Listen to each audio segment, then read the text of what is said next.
नमस्कार साथियों, मैं आपका साथी अनिल गुर्जर। साथियों, आज के इस वीडियो में हम बात करेंगे भारत की जनगणना 2027 के संबंध में, जो ट्रेनिंग है उसके संबंध में। साथियों, बहुत सारे शिक्षक साथियों ने ट्रेनिंग ले चुके होंगे, कई साथियों की ट्रेनिंग चल रही होगी और कईयों की ट्रेनिंग होना बाकी है। साथियों, जिस प्रकार से 2027 की जनगणना होना है, आप सभी को स्पष्ट है कि जो जनगणना है वो पूर्णतः पेपरलेस है। मतलब कि आपको जो HLO ऐप के माध्यम से प्रथम जो जनगणना है वो करना है, ऐप पर जनगणना करना है। इसलिए बहुत सारे शिक्षक साथियों के बीच में प्रश्न है कि पूरी ऑनलाइन है, कितना बड़ा प्रोग्राम है, कैसे हो पाएगी, 34 प्रश्न हैं, कैसे दे पाएंगे। तो साथियों, जितनी जनगणना ऐप पर करना है उससे महत्वपूर्ण है उससे पहले की जानकारी, जो कि हम ऐप पर उसको अच्छे तरीके से कर पाएँ। साथियों, जितना ऐप पर करना महत्वपूर्ण है उससे ज़्यादा महत्वपूर्ण उस संबंध में हमें जो उससे पूर्व करने योग्य कार्य हैं, ताकि हमारी जनगणना जो है वो सही हो, उस पर हम चर्चा करेंगे।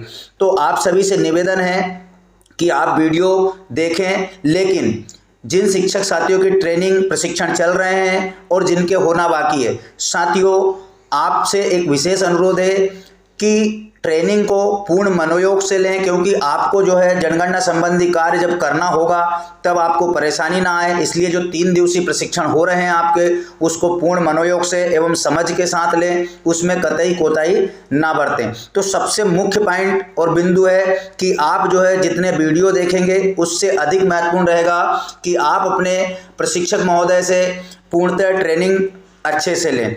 अब उसके बाद बात आती है कि हो सकता है ट्रेनिंगों में कई प्रकार की समस्याएं आ जाती है, प्रोजेक्टर की समस्या आ जाती है, या इस प्रकार से कुछ जो भाषाई समस्या रहती है या कुछ प्रॉब्लम आ जाती है, तो कोई चीज़ समझ नहीं आती है। अब उस संबंध में मैं आपसे निवेदन करना चाहूँगा इस वीडियो के माध्यम से कि जो मैं आगे वीडियो में आपको बताना जा रहा हूँ, अगर आप प्रशिक्षण के संबंध में मेरे द्वारा बताए गए वीडियो के अनुसार भी कार्य करेंगे तो आपका जो ट्रेनिंग है वो आपकी जो जनगणना है वो सफलतम हो जाएगी। तो पहला बिंदु मैंने बताया कि आपको प्रशिक्षण अच्छे से लेना है। अब दूसरा क्या कार्य करना है उसका आप ध्यान रखें। जाते से ही हमें ऐप पर कार्य नहीं करना है, उससे पहले कुछ महत्वपूर्ण कार्य करना है, जो कि मैं वीडियो के माध्यम से आपको बताने वाला हूँ। तो साथियों, आप स्क्रीन पर देख रहे हैं प्रगणक एवं सुपरवाइजर, जो कि सुपरवाइजर हमारे रहेंगे, उन दोनों के लिए है मोबाइल ऐप पर HLO गणना करने से पूर्व के कार्य क्या है। साथियों, जैसे ही 1 मई को ऐप चालू होगा या आपको ज्वाइनिंग लेटर मिलेगा, उससे पहले ही दिन से आपको ऐप पर कार्य नहीं करने लग जाना है। जब तक कि आपको जो HLB मिला है, हाउस लिसनिंग जो ब्लॉक मिला है, उसका आपको पूर्णतः ज्ञान नहीं हो जाता कि हमें कहां से कहां तक कितने घरों की का सर्वे करना है, कितने की जनगणना करना है, इसको आप कंफर्मेशन जरूर कर लें। जैसे प्रगणक के लिए लिखा है मैंने कि आपको जैसे ही नियुक्ति लेटर मिलने के उपरांत आपको लेटर में लिखी लोकेशन और आपको एलोटेड HLB सेम है या नहीं, ये आपको जरूर मिलान कर लेना है। ऐप पर भी ये सुविधा दी है कि आप ऐप पर जो आपको HLB नंबर प्राप्त हुआ है और लेटर में जो प्राप्त हुआ क्या वही है, आपको वहां पर नक्शे की सुविधा रहेगी। हम जब अगले वीडियो में अगले सेशन में ऑनलाइन कार्य करेंगे HLB ऐप पर, ट्रेनिंग ऐप पर, उसमें बताएंगे कि किस प्रकार से आपको मिलान करना है। तो आप इसे नोट डाउन कर लें, किसी प्रकार से भूलना नहीं है कि जो लेटर मुझे मिला है, जो ज्वाइनिंग लेटर, उसमें जो HLB नंबर दिया है, क्या ऐप पर मुझे वही HLB नंबर दिखाई दे रहा है। अगर मिलान नहीं करता है, सेम नहीं है, तो आप अपने सुपरवाइजर या चार्ज ऑफिसर को जानकारी जरूर दें। अगर आप ये मिलान नहीं करते हैं, सर्वे कार्य प्रारंभ कर देते हैं, तो आपको कहीं ना कहीं परेशानी आ सकती है। साथियों, उसके बाद जो महत्वपूर्ण काम है कि बिना ऐप पर कार्य किए पहले आपको अलॉटेड जो HLB क्षेत्र है में भवन एवं का सूचीकरण कर लेना है और उनको परमानेंट मार्कर से अपने तरीके से मार्क करके आना है।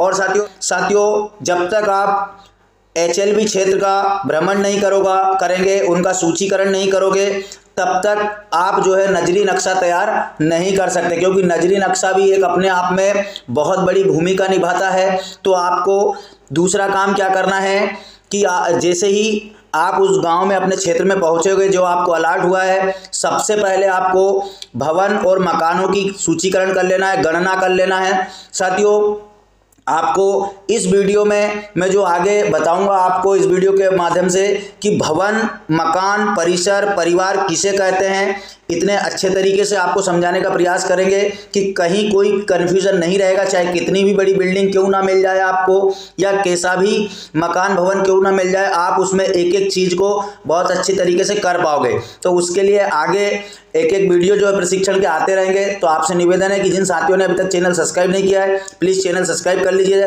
ताकि आपको प्रत्येक चीज़ का वीडियो मिलता रहे। ये मेरा पहला ट्रेनिंग वीडियो जिसमें आपसे केवल ये जानकारी देना चाह रहा हूँ कि आप जो है इन सावधानी को जरूर रखें ताकि आप जो अपना सर्वे कार्य जरूर कर पाए। साथियों, अगला जो है वो है नजरी नक्शा तैयार करना। नजरी नक्शा तैयार आपको ट्रेनिंगों में बताएंगे कैसे करना है। हम भी एक वीडियो के माध्यम से नजरी नक्शा तैयार करने का वो जरूर देखेंगे। तो साथियों, मैं लिए चलता हूँ फिर से आपको पीपीटी पर, जिसमें कि कुछ महत्वपूर्ण चीज़ें हैं जो हमें ध्यान रखने योग्य है। उसके बाद जो अगला वीडियो हमारा आएगा वो आएगा भवन, मकान, परिसर, परिवार किसको कहते हैं, उस पर हम बात करेंगे। तो हम लिए चलते हैं पीपीटी पर। तो हम पुनः पीपीटी पर आ चुके हैं। अब इसको हम आगे की ओर बढ़ाते हैं। साथियों, ये सभी आपको एक पुस्तिका प्राप्त होगी। उस पुस्तिका का अध्ययन करना आपको अति आवश्यक है, क्योंकि जनगणना एक इम्पोर्टेंट कार्य है जिसको हमें पूर्ण सावधानी पूर्वक करना है, कहीं कोई हमसे त्रुटि ना हो। तो इसमें कोई ज़्यादा विशेष बात नहीं है, कुछ मुख्य बातें आपको ध्यान रखना है। जैसे कि यहाँ पर देख रहे हैं, भारत में जनगणना 1872 से की जा रही है। साथियों, इसे क्यों ध्यान रखना है? हो सकता है हम गांव में कहीं जाते हैं और कहीं इसके संबंध में हमसे कोई जानकारी पूछ ले, गांव के घर के मुखिया जानकारी पूछ ले, तो उस संबंध में हमें इसका ज्ञान होना अति आवश्यक है। वहाँ हम प्रभावशाली रहें, हमारी बातों का प्रभाव हो। इसलिए इन तमाम चीज़ों की पूरी जानकारी रखने के लिए हमें इन चीज़ों को विशेष करके अध्ययन करना होगा।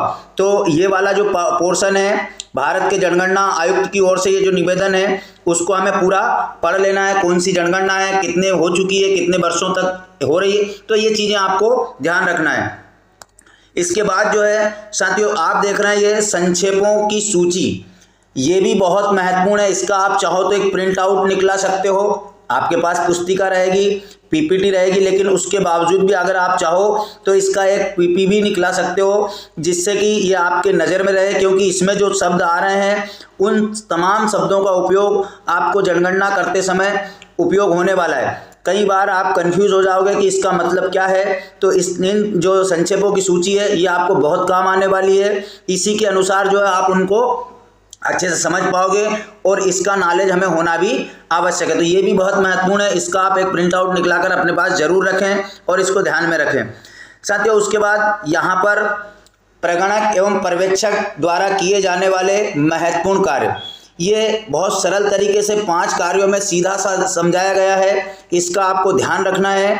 मोबाइल ऐप चार्ज अधिकारी, यानी जो प्रगणक होता है उसको मोबाइल ऐप चार्ज अधिकारी से एचएलबी का मानचित्र प्राप्त करें। क्षेत्र में एचएलबी सीमाओं का सत्यापन करें। सड़कों, गलियों, लैंडमार्क आदि की पहचान करें। भवनों की यथाक्रम उत्तर, पश्चिम, दक्षिण, पूर्व पहचान करें एवं भवन जनगणना मकानों की नंबरिंग करें। मुद्रित शीट पर नजरी नक्शा बनाएं। ये प्रथम कार्य है, इसमें कहीं अभी ऐसा नहीं कहा गया कि आप एचओएल ऐप पर पहले कार्य करें। तो ये आपका बहुत महत्वपूर्ण कार्य है कि आपको अपना परिक्षेत्र जो दिया है उसका पूरा ब्यौरा पता हो और आप एक एक जो है मकान भवनों की संख्या को निकाल लें। इसके बाद एचएलबी ऐप इंस्टॉल करें, यह काम सेकंड नंबर पर बताया गया है। एवं लॉगिन करें।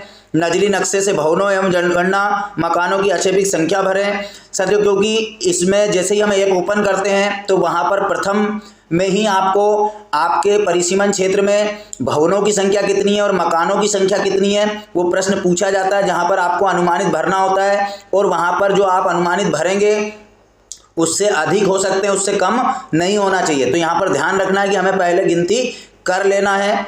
उसके बाद में यदि परिवार ने स्वगणना की है तो उसकी SEID, साथियों SEID के संबंध में मैंने पहले भी बताया कि आपको पूरी इन शब्दों की जानकारी, जैसे आप देख रहे हैं यहाँ पर संक्षेपों की सूची में SEID यहाँ पर दिया है, देख रहे हैं आप, सेल्फ एन्यूमरेशन ID, स्वगणना ID। तो इस प्रकार के शब्दों से आपको रूबरू होना होगा, इसलिए इसका होना आपके पास आवश्यक है। प्राप्त करें, हालांकि ऐसी स्थिति बनती है तो करना है, और उसमें भी आपको उसकी भी जनगणना अपने हिसाब से करना है, प्रश्न पूछना है, क्योंकि सेल्फ एन्यूमरेशन में जो भी जानकारी भरी होगी वो सत्य है या नहीं, इसका आपको रिव्यू लेना होगा। साथ ही यहाँ पर पर्यवेक्षक यानी सुपरवाइजर के भी कुछ कार्य दिए हैं। तो साथियों, इस प्रकार से तमाम चीज़ें यहाँ पर दी गई है। इस पुस्तिका को आपको एक बार अध्ययन करना अति आवश्यक होगा। उसके बाद जैसे यहाँ पर दिए क्या करें क्या ना करें, मैं वीडियो के माध्यम से इस पर ज़्यादा फोकस नहीं करूँगा, क्योंकि ये सारी चीज़ें आप ट्रेनिंग में बहुत अच्छे से सीख चुके होंगे। मेरा मकसद है कि आपकी जनगणना जो है सरलतम तरीके से और बहुत अच्छे तरीके से हो। मैं भी ऑनलाइन का वीडियो बना सकता था, लेकिन आप लोगों को उससे पूर्व की जानकारी देना चाहता हूं, तो ये सारी चीज़ें आप पढ़ लेना। अगला जो वीडियो हमारा आएगा साथियों, वो आएगा भवन, मकान और इसके संबंध में, जैसे कि आप नीचे PPT में देख रहे हैं। ये जो चीज़ है ये बहुत अच्छे तरीके से हम समझेंगे, और अगला वीडियो इसी का आने वाला है। तो इसके लिए आप लोगों से पुनः निवेदन है, चैनल सब्सक्राइब जरूर कर लें और आप अच्छे से ट्रेनिंग लें, और ट्रेनिंग के बाद में वो जो मैंने 3 कार्य बताएं वो इससे पूर्व कर लें, परिसीमन कर लें। तो साथियों, आशा है आपको जानकारी अच्छी लगी होगी, तो प्लीज़ वीडियो को लाइक करें, और जनगणना संबंधित तमाम वीडियो आपको 1 तारीख से पूर्व मिल जाएंगे। तो साथियों, पुनः निवेदन, धन्यवाद, जय हिंद।